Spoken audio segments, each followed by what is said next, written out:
नरेंद्र मोदी ब्रह्मोस को और ज्यादा ताकतवर बनाने के लिए आगे बढ़ चुके हैं। ब्रह्मोस के 800 किलोमीटर मारक क्षमता वाला वर्जन तैयार हो रहा है। पनडुब्बी से दागे जाने वाले ब्रह्मोस मिसाइल के वर्जन का जल्दी ही फिर से टेस्ट शुरू होना है। राफेल और दूसरे फाइटर जेट्स के लिए छोटी और हल्की ब्रह्मोस मिसाइल बनाने पर काम हो गया है। एक हाइपरसोनिक ब्रह्मोस पर भी काम चल रहा है जो इसकी स्पीड को एक अलग लेवल पर लेकर चली जाएगी। ब्रह्मोस ने जिस तरह से अपनी ताकत दिखाई है उसमें कई देश अब भारत से ब्रह्मोस लेने के लिए लाइन लगाकर खड़े हो गए।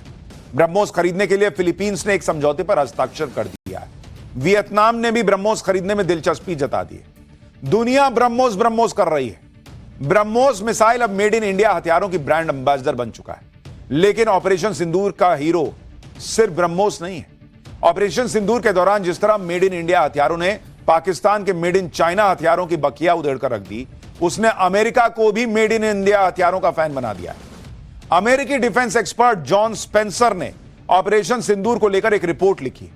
इस रिपोर्ट में जॉन स्पेंसर ने बताया है कि ऑपरेशन सिंदूर में जिस तरह भारत के स्वदेशी हथियारों ने पाकिस्तान के साथ साथ चीन को भी शिकस्त दी है, जो वाकई में ऑपरेशन सिंदूर की जीत के जश्न को दोगुना करने वाला है। अमेरिकी एक्सपर्ट बता रहा है कि भाई चीन को भी मार दिया भारत ने। रिपोर्ट में कहा गया है कि दुनिया की सबसे तेज और सटीक क्रूज मिसाइलों में से एक ब्रह्मोस ने पाकिस्तानी रडार स्टेशन और मजबूत सुरक्षा वाले ठिकानों को भी मिट्टी में मिला दिया। डीआरडीओ और भारत डायनेमिक्स का बनाया आकाश मिसाइल और आकाश तीर सिस्टम जिस तरह हवा में ही दुश्मन के ड्रोन, मिसाइल और विमानों को तबाह कर दे रहा था, वो काबिले तारीफ था। रिपोर्ट में कहा गया कि भारत के अर्ली वार्निंग सिस्टम नेत्र ने दुश्मन के विमानों और मिसाइलों को 100% कामयाबी के साथ ट्रैक किया और भारतीय हमलों को सटीक टारगेट दिया। रिपोर्ट में कहा गया कि भारत के D4S ड्रोन डिफेंस सिस्टम ने पाकिस्तान के चीनी ड्रोन्स को नाकाम कर डाला। इसी रिपोर्ट में बताया गया कि भारत के एंटी रेडिएशन मिसाइल रुद्रम ने पाकिस्तान के ग्राउंड बेस्ड रडार सिस्टम को बेअसर कर दिया और फिर भारत की मिसाइलों और फाइटर जेट्स ने मिनटों में पाकिस्तान की बैंड बजाकर रख दी। यह एक अमेरिकी अपनी रिपोर्ट में लिख रहा है, बड़े डिफेंस एक्सपर्ट अपनी रिपोर्ट में लिख रहे हैं। राहुल गांधी इसी में परेशान है कि भारत के कितने विमान गिरे। अरे दुनिया तारीफ कर रही है बॉस भारत की, लेकिन यहां के विपक्ष को पता नहीं क्या आग लगी रहती है कि कैसे मोदी का विरोध कर दे। पूरी दुनिया मान रही है कि भारत के हथियारों ने पाकिस्तान को धो डाला, चाइना को धो डाला। चीन का HQ-9 missile defence system Bharat ने ड्रोन अटैक में ही बर्बाद कर दिया। चीन के LY-80 और FM-90 air defence system BrahMos छोड़िए भारतीय ड्रोन्स तक को ट्रैक नहीं कर पाए। और चीन के जो ड्रोन्स पाकिस्तान ने भारत की तरफ भेजे उनमें से एक भी सही सलामत नहीं बचा। चीन ने पाकिस्तान को जो PL-15E मिसाइलें दी थी उनको तो भारत ने हवा में ही मारकर पुर्जा बिखेर दिया। कि तुम्हारा माल नहीं चलता था समझ में आता था, तुम्हारा हथियार भी नहीं चल रहा यार। क्या फर्जी देश है चीन। निर्यात उपकरण है जिसको देश और विदेश में कई रक्षा प्रदर्शनियों में दिखाया गया है। यानी चीन कह रहा है कि उसकी जिस मिसाइल को भारत ने मार गिराया उसने कई डिफेंस प्रदर्शनियों में अपनी ताकत दिखाई, लेकिन युद्ध के मैदान में भारत ने उसकी मिसाइल की धज्जियां उड़ा दी और चीन के हथियारों की पोल खुल गई। रौद्र रूप तो अभी आना बाकी है। आर्मी और एयरफोर्स ने तो अपना काम कर दिया, लेकिन नेवी तो इस बार सिर्फ साइलेंटली ट्रेलर देख रहा था। नेवी ने साइलेंट रहकर ही पाकिस्तान की हालत खराब कर दी। आज रक्षा मंत्री राजनाथ सिंह ने INS विक्रांत पर खड़े होकर पाकिस्तान को नई टेंशन दे दी। रक्षा मंत्री ने कह दिया कि पाकिस्तान ने दोबारा कोई नापाक हरकत की तो इस बार ओपनिंग हमारी नेवी के हाथों से होगी। रक्षा मंत्री ने कहा कि पाकिस्तान अपनी खैर चाहता है तो हाफिज सईद और मसूद अजहर जैसे आतंकवादियों को तुरंत भारत के हवाले कर देना चाहिए, नहीं तो नेवी ऐसा मारेगी कि बचने का स्कोप नहीं है। सुनिए रक्षा मंत्री को। पाकिस्तान के हक में यही बात होगी कि वह अपनी जमीन पर चल रही आतंकवाद की नर्सरी को अपने हाथों से उखाड़ देंगे। इसकी शुरुआत उसे हाफिज सईद और मसूद अजहर जैसे आतंकवादियों को भारत के हाथों में सौंपने से करनी चाहिए, ताकि उनके साथ भी इंसाफ किया जा सके। उनके साथ का इंसाफ कैसा होना चाहिए यह मुझे बतलाने की जरूरत नहीं है। यानी भारत के रक्षा मंत्री ने क्लियर कर दिया है कि हाफिज सईद और मसूद अजहर को सौंपो तो हम सोचेंगे कि तुमको छोड़ना है, कम मारना है, क्या करना है। INS विक्रांत से पाकिस्तान को चेतावनी देने के पीछे भी एक खास वजह है। गोवा तट के नजदीक अरब सागर में तैनात INS विक्रांत किसी भी समय पाकिस्तानी नौसेना के छक्के छुड़ा सकता है। कराची से लेकर ग्वादर बंदरगाह तक पाकिस्तान को तबाह कर सकता है। 1971 में आईएनएस विक्रांत ने पाकिस्तान के 2 टुकड़े करने में बड़ी भूमिका निभाई थी। तब पाकिस्तान ने अपनी सबमरीन पीएनएस गाजी को आईएनएस विक्रांत को खत्म करने के लिए भेजा था, लेकिन आईएनएस विक्रांत ने समंदर में ही पाकिस्तान की गाजी की समाधि बना दी थी। आईएनएस विक्रांत सिर्फ एक जहाज नहीं बल्कि अपने आप में एक तैरता हुआ पूरा युद्ध क्षेत्र है। इसमें 2400 कमरे हैं, जिनमें लगभग 1600 नौसैनिकों की रहने की व्यवस्था है।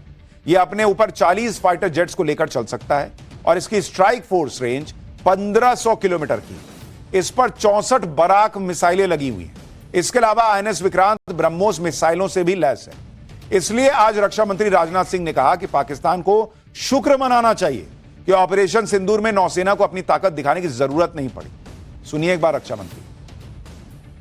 साथियों, हमारी फोर्सेस की फॉरवर्ड डिप्लॉयमेंट के साथ साथ विक्रांत कैरियर बैटल ग्रुप की फोर्सफुल एक्शन ने भी हमारे इरादे और क्षमता का प्रभावी संकेत दिया है। आपकी इस मजबूत तैयारी ने दुश्मन के हौसले को पहले ही पस्त कर दिया। पाकिस्तान के लिए आपकी तैयारी मात्र ही बहुत थी, आपको तो एक्शन की जरूरत ही नहीं पड़ी। आपकी तैयारी से ही दुश्मन सत्ते में आ गया। रक्षा मंत्री ने भी आज पाकिस्तान को हौंक दिया। उधर गृह मंत्री अमित शाह आज जम्मू कश्मीर पहुंच गए। ऑपरेशन सिंदूर के बाद यह उनका पहला जम्मू कश्मीर दौरा था। यहां पर अमित शाह ने पाकिस्तानी गोलाबारी का शिकार हुए परिवारों से मुलाकात की और पाकिस्तान को मुंहतोड़ जवाब देने वाले बीएसएफ के जवानों से भी मिले। अमित शाह ने कहा कि बीएसएफ ने पाकिस्तान को जो झटका दिया है उसकी भरपाई करने में पाकिस्तान को बरसों लग जाएंगे। एक बार अमित शाह को भी सुनिए। ऑपरेशन सिंदूर के घटनाक्रम में अपनी परंपराओं को बनाए हुए जम्मू फ्रंटियर के बीएसएफ के जवान, राजस्थान फ्रंटियर के बीएसएफ के जवान और दूर सुदूर कच्छ की बॉर्डर पर जो जवान तैनात हैं, वो सभी ने पूरी सजगता के साथ सीमा की रक्षा का काम किया। जब पाकिस्तान ने हमारे आतंकवादियों के अड्डे पर किए हुए हमले का जवाब में हमारी सीमा और हमारे नागरिक रिहायशी इलाकों में हमला किया, तब जम्मू फ्रंटियर अकेले में लगभग 118 से ज्यादा पाकिस्तान की पोस्टों को तबाह और नुकसान पहुंचाने का काम हमारे बीएसएफ के जवानों ने किया। ऑपरेशन सिंदूर और उसके बाद पाकिस्तान की बमफाड़ धुलाई से पहलगाम के उन परिवारों को न्याय मिला है जिन परिवारों ने पाकिस्तान के फैलाए आतंक में अपनों को खोया। नरेंद्र मोदी ने आतंकियों को मिट्टी में मिलाकर इसका बदला लिया। आज पीएम मोदी पहलगाम हमले में शहीद जवान शुभम द्विवेदी के परिवार से कानपुर में मिले। इस मुलाकात के दौरान प्रधानमंत्री ने शुभम की पत्नी और माता पिता को ढाढ़स बंधाया। शुभम के परिवार ने बताया कि इस मुलाकात के दौरान शुभम की पत्नी के आंसू देखकर प्रधानमंत्री भावुक हो गए। उन्होंने कहा कि आतंकवाद के खिलाफ ऑपरेशन सिंदूर रुका नहीं है, यह अभी जारी है। देश की बेटियों का सिंदूर उजाड़ने वालों को नरेंद्र मोदी उनकी जड़ों से उजाड़ चुके हैं। ऑपरेशन सिंदूर ने नरेंद्र मोदी ने वो करके दिखा दिया जो आतंक के खिलाफ पहले कोई ना कर सका। लेकिन नरेंद्र मोदी का ऑपरेशन सिंदूर की कामयाबी से कांग्रेस को लग रहा है कि कहीं नरेंद्र मोदी की पॉपुलैरिटी और न बढ़ जाए। इसलिए 2 दिन से कांग्रेस यही माहौल बना रही है कि मोदी सरकार से ज्यादा सर्जिकल स्ट्राइक तो यूपीए की सरकार के समय हुई थी। लेकिन पीएम मोदी की तरह कांग्रेस पार्टी कभी इसका ढिंडोरा नहीं पीटती थी, कभी इस पर पॉलिटिक्स नहीं करती थी। आप सोचिए, भारत पाकिस्तान के सीजफायर पर इंदिरा गांधी की फोटो चमकाने वाली कांग्रेस कह रही है कि हमने कभी राष्ट्रीय सुरक्षा पर पॉलिटिक्स नहीं की। गजब नहीं है बॉस ये? और अगर भारत सर्जिकल स्ट्राइक आपके जमाने में करता था तो बताने से हिचकते क्यों थे? क्या दिक्कत थी? लड़का आईएएस बन गया, हम बताने में विश्वास नहीं रखते। काहे नहीं विश्वास रखते? दुनिया को बताने में क्या दिक्कत थी कि हम घुस के मारना जानते हैं? आज दुनिया को समझ में आ रहा ना कि भारत क्या ताकत है, लेकिन कैसे बताते? ये आज आपको मैं फैक्ट्स के साथ बताता हूं। सेना का काम स्ट्राइक करना है, राजनीतिक दलों का काम राजनीति करना। इन दोनों को मिक्स नहीं किया जा सकता। लेकिन अगर सेना के एक्शन को लेकर ही राजनीति होने लगे तो यह बहुत दुर्भाग्यपूर्ण बन जाता है।